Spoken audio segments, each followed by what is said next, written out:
can you give us an update on injuries?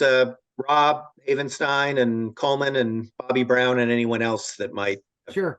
Yeah. So Rob is good. He'll be no limitations, anything like that. Thank goodness he came out okay.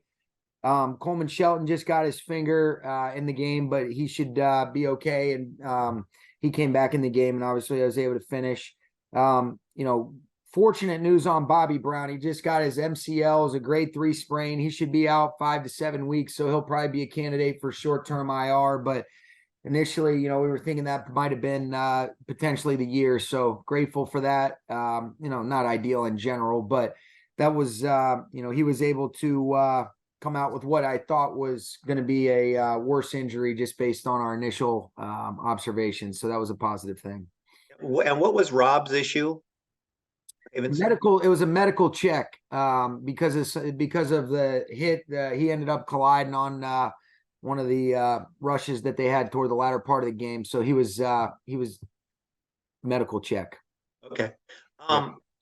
Looking at watching the game and looking at the play sheet, it looked like Van Jefferson was only on the field for 2 snaps. What kind of is that just a rotational thing, or what happened? Yeah, it was a really unique game, Gary, because you look at it, there was 8 total possessions on each side. There was 6 possessions really in the initial parts of the game, especially offensively, where you're talking about 45 snaps until with a handful of minutes left in the game where we were in like 2-minute mode. And so you start off the game, you have a 14-play touchdown drive.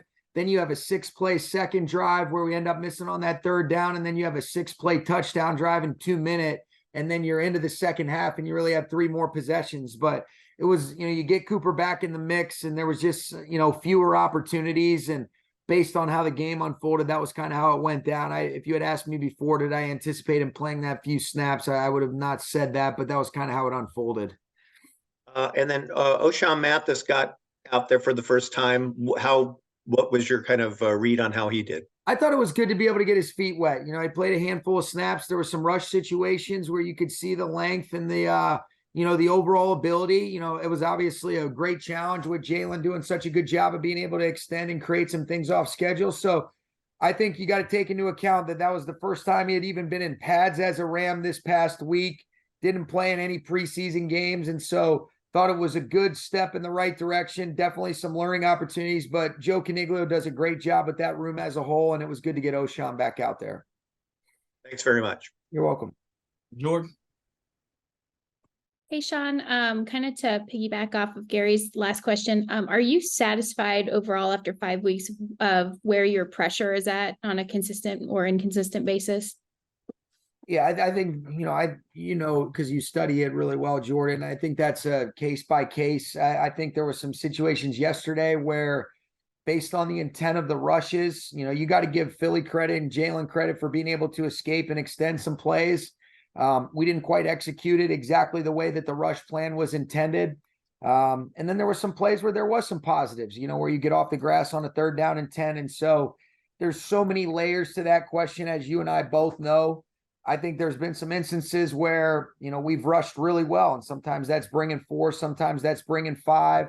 And then there's been some instances where we've got to keep the cup on the quarterback, especially over the last couple of weeks with some of these guys that can extend plays. That was obviously a huge point of emphasis yesterday with what a great job Jalen does. And he made some plays, where we were able to extend or get him flushed. And then he's ended up, just got to be able to bring him down in the open space and stay connected. And so yesterday, I thought there were some things that we could certainly improve upon, but I did think that we were good in the early downs to be able to earn some of those opportunities. And then you got to be able to capitalize and get off the grass. And there's definitely some good learning ops, but I definitely know this, Jordan. I know that those are plays and specific situations that we're capable of executing at a more consistent rate. And I think that's been reflected in the first month of the season. And yesterday was not quite the execution that we expect as it relates to when we did send 5 forward. Yeah, the 3rd and longs, particularly the frequency at which they were converted. Did you see patterns popping up in terms of what some of the issues were, or was, like you said, everyone unique? Yeah, I think there was some uniqueness, and then there was just some overall execution in terms of what was the intent of the specific pressure that was designed to attack some of their protections. Did we end up keeping the integrity on Jalen? And then in some instances, when he's able to extend, or a guy's thinking one thing and not necessarily doing his job within the framework of the call and the intent, it's not malicious. It's just, hey, we got to play 11 as one. And there were some instances where we didn't do that, and they were able to make us pay. And then the last one for me on your side, as you go through your after action review on the calls and all of that, when you guys were at year 42, with 10:07 left, it was a 4th and 5. Did you think about going for it at that point? You had to go for it later on a 4th and 12 with the same. Yeah, no, because it was still a 1-possession game at that point. You know, it was still a 6-point game where it was 20-14. You know, I think when you really look at it, Jordan, those first 6 drives I thought were really reflective of where it was a 1-possession game throughout the course of the game. You know, you have 3 possessions in the first half, then your 4th drive represents that first drive coming out of the second half. I thought there were some opportunities for us to capitalize, especially when we got the face mask penalty. We get down in there, we get a screen versus a 2nd and 7. And then we're not able to execute on a 3rd down. With 2nd and 7, we get a screen off. We actually lose 3 yards when they ended up bringing a pressure, which I know we're capable of executing at a higher rate. We got a good blitz pickup on a 3rd down and 10. And then there were just some consistent themes like that. But the specific situation that you're alluding to is a 20-14 game at that point. And I felt like we could, you know, pin them deep. We had a chance to tackle that punt inside the 10. Covey did a nice job on the return, but you know, I know there's some opportunities for us, and like, you know, I'll be the first to say, you know, where there's some things that I think I can do a better job of, but I do believe that we're capable of executing really on both sides, you know, at a more consistent rate. And that's a great team, and your margin for error is like that. I guess I just wonder, you know, you guys do talk about this stuff all the time, I know. And when you said, like you said yesterday, that the Eagles are such a possession team, like that's their ethos. So I wonder if there's conversations about, you know, do you play a little bit more aggressively on those late downs? You did. I thought you saw that reflected in the first drive, you know, where there was that 4th down attempt in the high red area where we typically would kick it. My thought process was on the 3rd down and 5, we got the exact look that we wanted. We weren't able to get an execution in that instance right there. I felt like our defense, you know, got a couple stops that were key and critical. You know, Duke Shelley breaks up the red zone possession to make it a 6-point game as opposed to turn it into a possible 10-point game. Akello, a couple previous series, had ended up making the pick when they were going in to score. And so based on the way that Ethan had punted and where we were at, I didn't want to give them possible field position right there where they could make it a 9-point game. In hindsight, knowing that they'd go down and end up converting to a field goal, yeah, of course. But I did trust in my, you know, in the moment, and I'm not, you know, I think it's easy to kind of look back on it, but I felt like that was best for our team, Jordan. But that was kind of the thought process. And, you know, I'll always look inward, and we'll use the information, but kind of like I've talked to you about a little bit, I think there is an element of the feel for, you know, what are the most recent series? What would you actually call on 4th and 5 based on what you called on the 3rd down and 5? And so all of those things you take into consideration. And, you know, that's one of those deals why you don't sleep very good after the games, because you're always saying, what could I do a better job of to try to help our players? And that'll never change. And that's why I love this so much, because there's always room for growth, even when it works out the way that you want it to. Thanks, Sean. You're welcome. Sarah? Hey, Sean, now that you've watched the film, how do you think Cooper and Puka and their skill sets complement each other on the field? I think they did a good job. You know, I think there was some elements of, you know, it was good to get Cooper back out there. I think, you know, he mentioned you guys in his post game, just getting his feet wet. There's a couple of things where just the overall timing and the feel for it and playing throughout the course of the game, I think there's some things that we'll have a chance to be able to connect on. I thought Puka did a nice job. He had a couple uncharacteristic plays, whether it be assignment wise or execution in the run game, but I did love the way he responded, especially in the 2-minute right before the half. He makes a big catch and run for 6 yards on the screen on a 2nd down and short. And then obviously the fade ball that he caught was big time. So I think I thought they both did a nice job. I think there's always going to be room for improvement, but you know, whether they complement each other or not, they're 2 really good football players that we feel good about having, and we've got to continue to do a good job utilizing their skills. Last week, you called that champagne problems, having those 2 good receivers, as you said. Is it fun for you? I know the outcome of the game wasn't what you wanted, but was it fun for you last week and during the game to figure out how you could use them the best way? Of course. Yeah, it's always fun. That's always a fun part of our job, is to figure out, and it's not exclusive to them. It's how do you keep making sure that you maximize 2-2 skill set as well. And, Tyler Higbee and our backs. And so those are the things that, we've got to continue to evolve, adapt, and adjust. And, there's a lot of different moving parts relative to the way that the season goes. And we got a long season ahead of us. We're 5 games in. I think we've learned a lot. I think there's a lot of growth still to be had. And, I'm excited about attacking week 6 with these guys. Thank you. You're welcome. Eric. Hey, Sean, thanks for taking our questions. Sure. During your press conference yesterday, you mentioned that you want to accelerate the regression in terms of where your team's right now, and then obviously play better complementary football. And you mentioned that today as well. How do you do that at this point of the season when you're trying to get ready for teams week in and week out? And then is your team going through the inevitable growing pains that a young team goes through? I think there's always learning with any team, whether you're a veteran-laden group or you've got some guys that are getting experience for the first time. I think what you do is you show the flow of a game where it still is about execution within the different situations that arise offensively, defensively, and in the kicking game. But the flow of the game as it relates to, okay, like I had mentioned, Akella Witherspoon gets an interception. Now let's capitalize on that momentum. Or Duke Shelley makes a breakup to keep it to a 1-possession game. How do we string together a good scoring drive?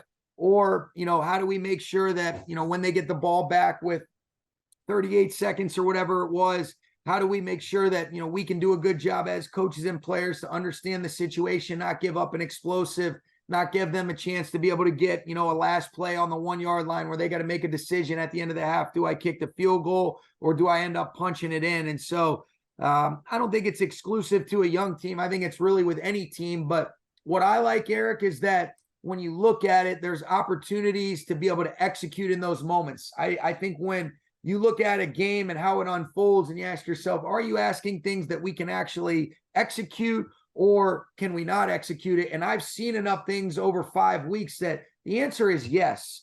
And how do we really put it together? And how do we really understand that all 11 playing to the best of their ability? Do I expect perfection? Absolutely not. But the margin for error against those really good teams like we've played in the first 5 weeks of the season is very small. But I've seen a lot of really encouraging glimpses. And now the challenge is, how do we accelerate our ability to play at a consistently high level, 1 quarter, 2 quarters, and then, by the way, 3rd and the 4th quarter, so that we're able to finish out games. And so that's what we're hunting up. There's always, a thought process on our end of what does it look like to emphasize those things within a practice setting, and then how does it ultimately come to life? But these guys are coachable as hell. They respond the right way. They've got a great demeanor about themselves. I love the consistency at which they've approached, the weeks of preparation and the way they come in after the game. And, and then we want to continue to do a good job of our role as well. And that's, calm seas don't make a good sailor, like I've said to you guys before. So sometimes these can be great growth opportunities. And I know that's when the most growth has occurred for me, is in the tougher times. And we're going to navigate through this the right way, just like I told you guys afterwards yesterday. Thanks, Coach. Appreciate it. You're welcome. Stu. Hey, Sean, to go back to Cooper and Puka for just a second, how much can you potentially draw on your experience when you had Cooper and Robert Woods in this offense? And in what ways can you maybe do some different things compared to what you do with those guys? Very similar. I think you're talking about 2 really good football players and guys that were focal points of the offense that would not exclusively compete with the ball, but without the ball. And so that's consistent.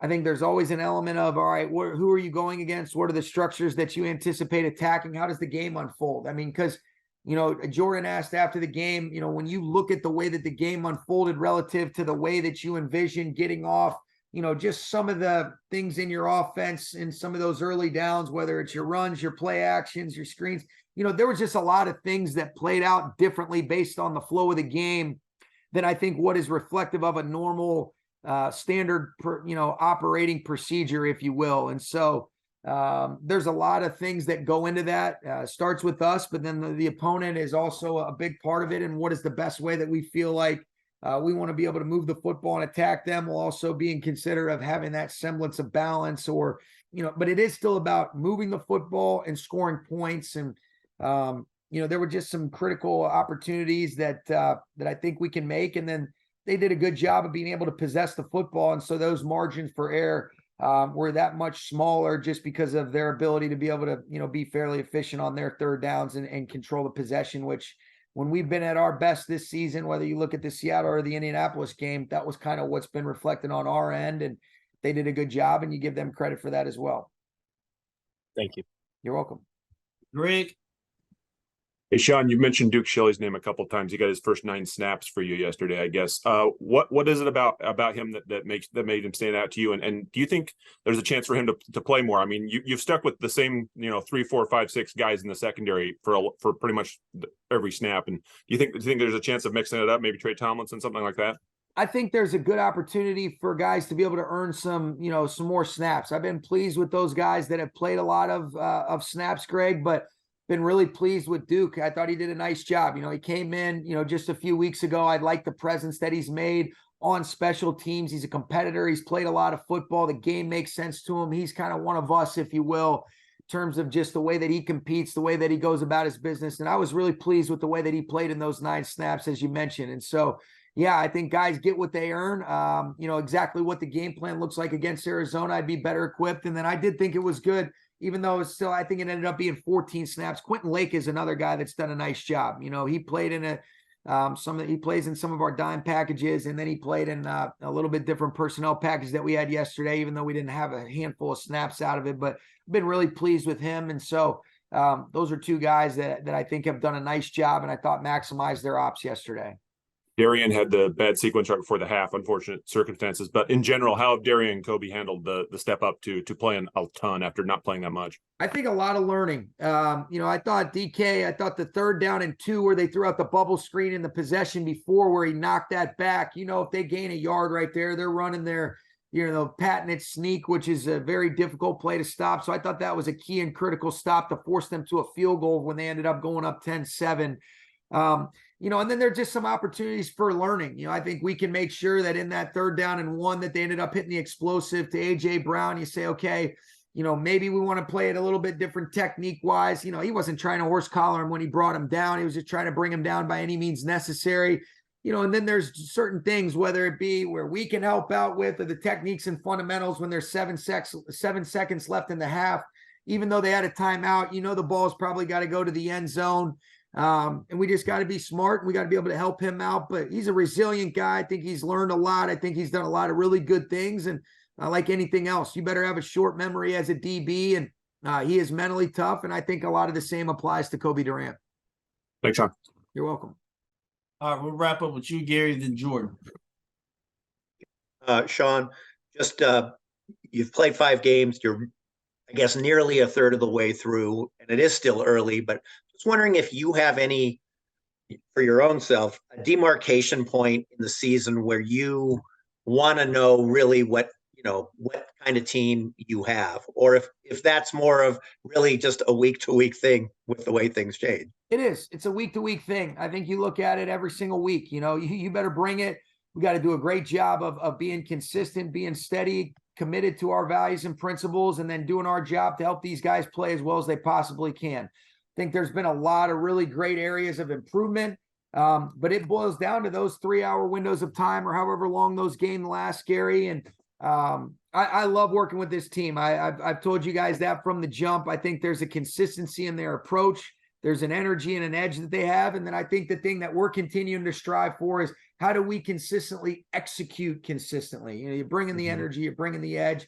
How do we consistently execute in some of those critical moments? How do we play off of one another? And I do believe if you have the growth mindset and you keep approaching things the way that these guys are, that I think there's going to continue to be incremental improvements. And I believe that some of those breaks will start to tilt in our favor. And every single week is where I measure that progress, and then the consistency of making sure that we're doing what we can to enjoy it, to pour into these guys and keep staying connected and try to maximize our ability. And there's been a lot of learning over 5 weeks, and you want so badly for those guys to just shine bright in those moments yesterday. And you tell yourself, hey, let's look at the film and let's be able to move on and pour our energy towards this upcoming week against Arizona. And a lot of times when I'm talking to myself first and foremost, and that's what I'm going to try to do after this call when you guys stop asking me about this game.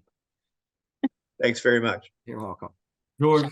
Sean, admittedly a random question, but watching AC Carter have to kind of get thrown around during defensive line drills at practice the last several weeks, I was kind of wondering if you could think like way back to when you were an assistant, a position coach.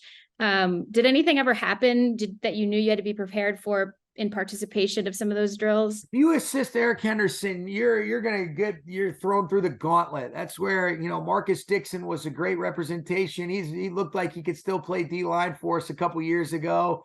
It's the same thing with Skylar Jones last year. And so that's kind of a prerequisite. And AC is tough. He knew exactly what he signed up for. And I'm sure, whenever he gets a chance to do his own thing, he'll make his assistant go through that punishment as well. But he's a stud. I'm glad you asked me about AC Carter. Talk about a guy with great understanding, ownership. He's got a passion, and his ability to pour into guys and have an urgency on the football field and the way that he can see it during the games. Ejiro Evero told me what a great job he did for him when he was in Denver with him. And so as soon as we talked to him, it was like an automatic, you couldn't wait to be able to get this guy in the building. I know Henny loves working with him, but they get physically challenged just as much as they do mentally when you're working with Coach Henderson as the assistant D-line coach. He's up for the challenge, though.